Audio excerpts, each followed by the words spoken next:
Et bonjour à tous, aujourd'hui petit focus sur un film que je n'avais pas vu depuis très longtemps, que j'avais vraiment envie de revoir. Donc il s'agit de Dragon Tiger Gate, de Wilson Yip et aussi de Donnie Yen. Voilà, film donc où partage l'affiche donc Donnie Yen, Nicolas Tse et Shawn Yu. Alors le film a été fait dans un contexte un peu particulier, je vais y revenir.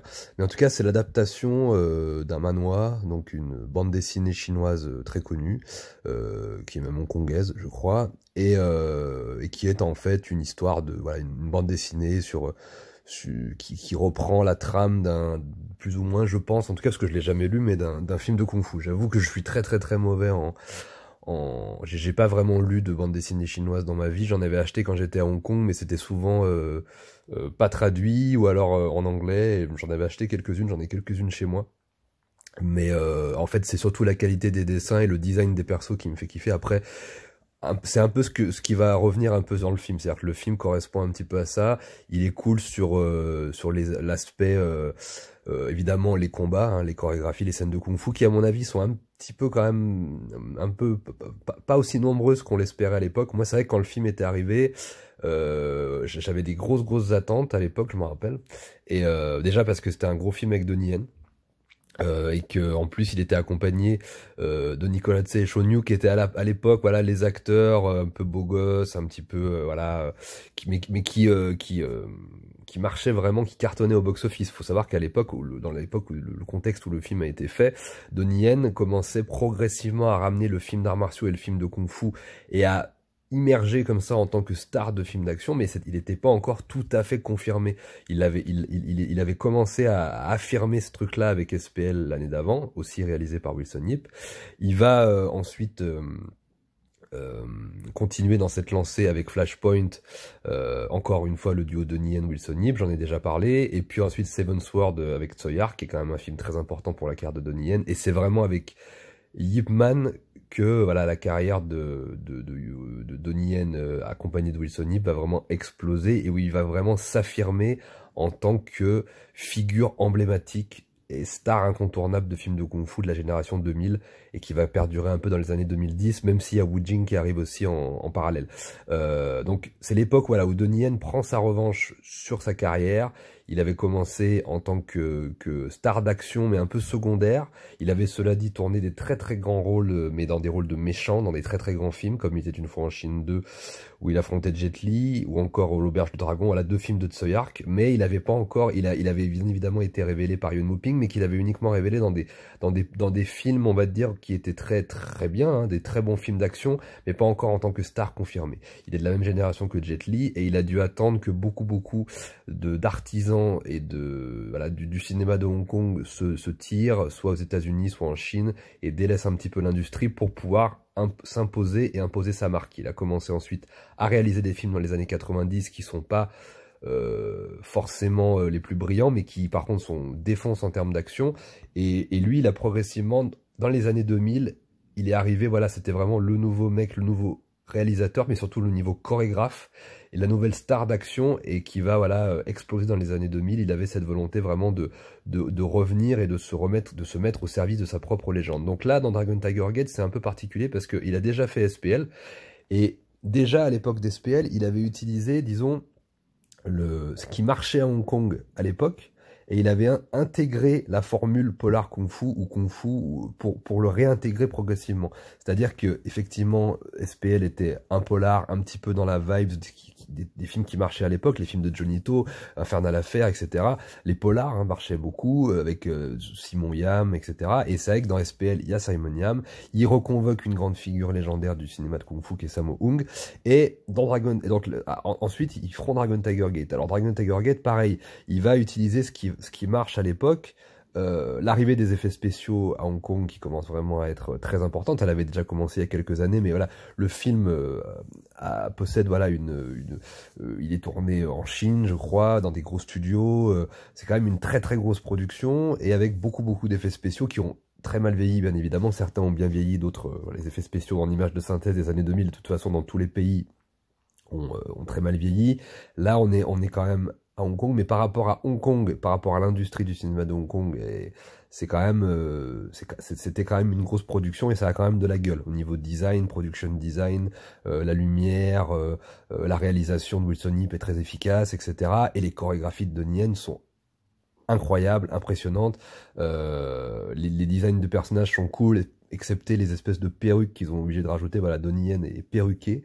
Donnie Yen et Shawn Yue sont perruqués. Je crois que Nicolas Tsai utilise ses vrais cheveux, mais en tout cas les deux sont perruqués pour ressembler un petit peu au design des personnages de la BD. Malheureusement, ça fait un peu artificiel. Et ils auraient dû trouver une autre formule, ils auraient dû garder leurs cheveux ou vraiment laisser pousser leurs cheveux pour le film, parce que là ça fait un peu ridicule.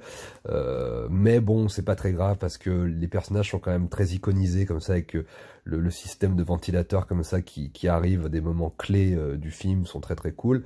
Et le film voilà s'en sort bien dans tous ces petits détails là, tous ces petits éléments. Malheureusement, il n'est pas à la hauteur de mes espérances de l'époque, parce que je m'attendais vraiment quand on voyait l'affiche Donnie Yen, Nicolas Tsai, Shawn Yue, adapté d'un célèbre bande dessinée chinoise, film de kung-fu comme ça un peu épique, qui se place en plus dans un cadre contemporain, avec voilà toujours un peu la même trame, une trame très classique d'une école de kung-fu qui renaît de ses cendres à travers ses deux élèves qui sont au début ennemis, et puis ensuite enfin deux frères ennemis qui finalement redeviennent frères à la fin pour la bonne cause et qui affrontent le méchant. C'est un peu toujours les mêmes thèmes très classiques, mais c'était très rare en fait d'intégrer à l'époque le kung-fu directement dans le cinéma de Hong Kong comme ça, dans un cadre contemporain. C'est vrai que comme je l'avais expliqué avant, Donnie Yen s'est servi de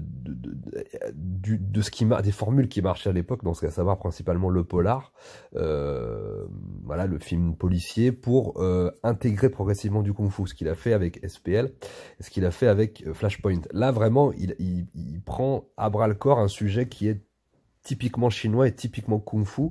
Et alors je sais pas si le film a fonctionné au box-office, ça j'avoue que je me suis pas renseigné, mais ça m'étonnerait pas qu'il ait pas si bien marché que ça, parce que c'est pas vraiment on va dire que il y avait plein de films comme ça qui se produisaient à l'époque, mais je trouvais qu'ils avaient quand même tendance toujours à intégrer le kung-fu dans des styles qui marchaient, et j'avais pas l'impression que une adaptation l'adaptation de bande dessinée à Hong Kong, ça a jamais vraiment très bien marché, je crois.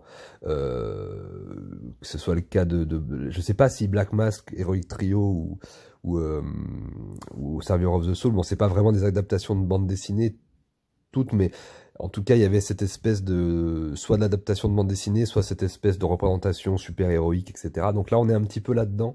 Donc je sais pas si le film a fonctionné, mais en tout cas, la musique de Kenji Kawai est absolument magnifique, hein. Le générique d'intro est superbe. D'ailleurs, moi, quand j'avais vu ce générique à l'époque, tout en la musique de Kenji Kawai, les noms qui apparaissaient à l'écran, plus on va dire le générique est en bande dessinée, quoi, en design de bande dessinée avec des pages qui se tournent comme ça, je me dis waouh, mais le film va être épique. Et c'est vrai que malheureusement, petit à petit, alors les combats sont dingues, comme j'ai dit, les designs des personnages, la production design, le combat final, le grand méchant, certains méchants sont vraiment charismatiques. On retrouve aussi des acteurs légendaires des films de kung-fu des années 70-80, comme Shen Kwan-tai, légende de la Shaw Brothers, qui d'ailleurs voilà, renouvelle un petit peu, rend un peu hommage à un de ces films mythiques dans le film qui est il rend hommage au justicier de Shanghai par rapport à la mort de son personnage, voilà, à un moment donné dans un combat magnifique, sur un terrain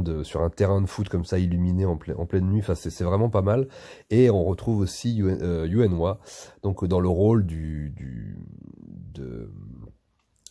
maître, du grand maître, voilà, de l'école Dragon Tiger Gate, voilà, le maître des personnages principaux, qui, voilà, c'est pareil, acteur légendaire, qui a doublé Bruce Lee au début de sa carrière, qui vient de la même école que Jackie Chan et Sammo Hung, et qui a été un méchant emblématique dans le cinéma de Hong Kong, qui a parfois aussi joué des gentils, mais c'était souvent un méchant, hein. On pense à lui pour Eastern Condor, pour Police Story 3, et pour tout un tas de films, et bien sûr que j'oublie là, mais qui vont me revenir plus tard. Et il avait été révélé un peu au grand public international dans son rôle Crazy Kung Fu de Stephen Chow. Donc sa carrière, voilà, repartait vraiment en tant que premier rôle ou que rôle secondaire important, donc ça fait toujours plaisir de le voir. Donc rien à dire au niveau de plein de petits détails du film qui sont très très cool, que moi j'aime bien. Vraiment, c'est une des plus belles BO que j'ai de l'époque. Hein. De toute façon, les BO de Kenji Kawai sont toujours cool, mais c'est vrai que je les aime bien.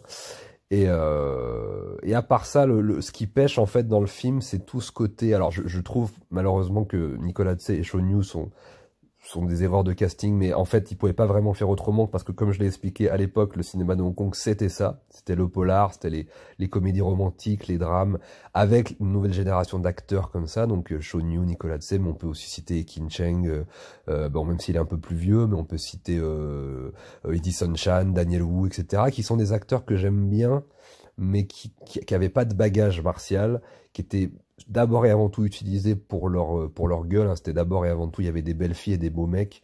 On revenait un petit peu à cette mode des années 70 qu'avait connu la Shaw Brothers, hein, avec des acteurs où on prenait d'abord les acteurs parce qu'ils étaient beaux, et après on leur apprenait à jouer et à pratiquer les arts martiaux. Voilà, c'était un petit peu le chemin inverse. Alors que moi, ce que j'aime dans les années 80-90, c'est qu'il y avait des gueules, de cinéma qui étaient en premier plan, et les mecs qui venaient vraiment du kung-fu et des arts martiaux étaient dans des artisans de premier plan, des acteurs de premier plan. C'était le cas de Jackie, de Sammo, Yuen Woo-ping, Corey Yun qui était à la réal, etc., etc., etc. Et c'est vrai que là, moi, dans ma logique de mec qui est fan de ce genre de cinéma, j'aurais aimé que, bon, évidemment, Donnie Yen ait le rôle principal, le rôle central.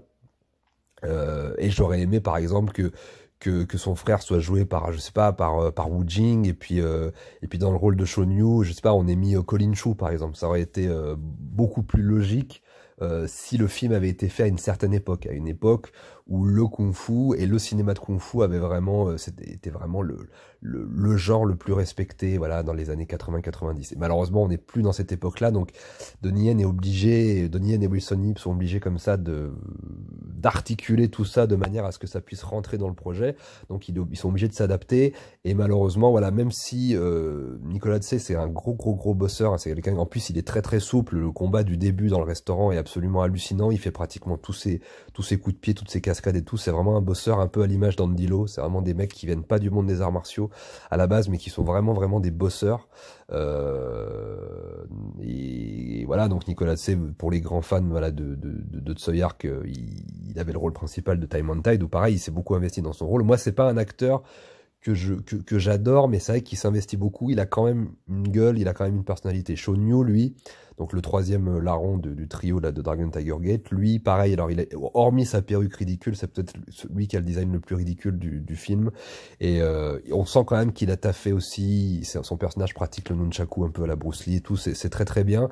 Et en plus, Shawn Yu, bon, moi je le trouve excellent dans Infernal Affair 2, qui est un de mes polars préférés des années 2000, et c'est vrai qu'il est pas mal, c'est un acteur que j'aimais bien, qui s'investit quand même beaucoup pour ses rôles, et qui joue parfois, qui est très étonnant, et qui fait des belles performances en tant qu'acteur quand même. Ça, c'est vraiment des acteurs qui sont pas uniquement beaux gosses, contrairement à des acteurs comme Ekin Chung, par exemple, que j'aime pas du tout, que je trouve très beau, mais enfin objectivement c'est des beaux gosses, mais que je trouve qu'ils ne dégagent rien. Eux, c'est vrai qu'ils dégagent un peu plus qu'Ekin Chung. C'est très personnel, mais je trouve.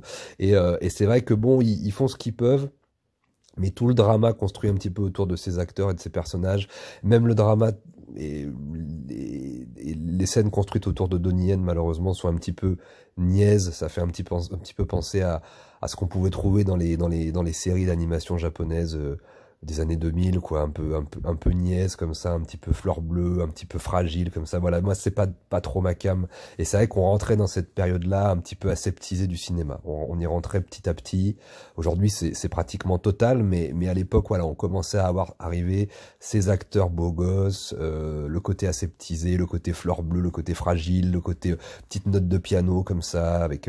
Alors voilà, bon moi ça me parle pas. Hein, vous avez bien compris un petit peu voilà l'esprit de la chaîne, mais bon voilà, et malheureusement ça c'est vraiment très présent dans la deuxième partie. Autant la première partie, donc l'acte 1 et l'acte 3, c'est bourré d'action et de combat, autant cette deuxième partie, malheureusement, voilà, qui se passe un petit peu dans l'école de Kung Fu, et puis on revient un petit peu sur le drama de Donnie Yen qui a rejoint les méchants à un moment donné, puis là qui revient, qui fait. On a vu ça 1000 fois, mais peu importe en fait qu'on ait vu ça 1000 fois à partir du moment où c'est bien fait, où c'est bien amené. Et là, malheureusement, c'est ces scènes-là, moi, qui me font un peu décrocher du film et qui m'intéressent moins. Donc le projet global est pas réussi à ce niveau-là. Voilà, c'est vraiment plombé dans l'acte 2. Même si j'ai dit, il y a un très très beau combat de Donnie Yen qui venge Chen Quan Tai, voilà, sur le stade de foot éclairé comme ça par un spot géant avec des voilà, là, le combat est très bien. Hormis ça, j'ai pas grand chose d'autre à dire sur cette deuxième partie. Donc voilà, bah, j'espère que j'ai pas été trop long. En tout cas, je vous invite à redécouvrir le film. Alors, il était sorti chez Asian Star à l'époque, hein, la collection de Jean-Pierre Dionnet. Donc il est trouvable en DVD si vous voulez, enfin, peut-être que vous l'avez vu ou voulez-vous. C'est vrai que c'est un film qui est rarement cité dans la filmo de Donnie Yen, il est un peu oublié.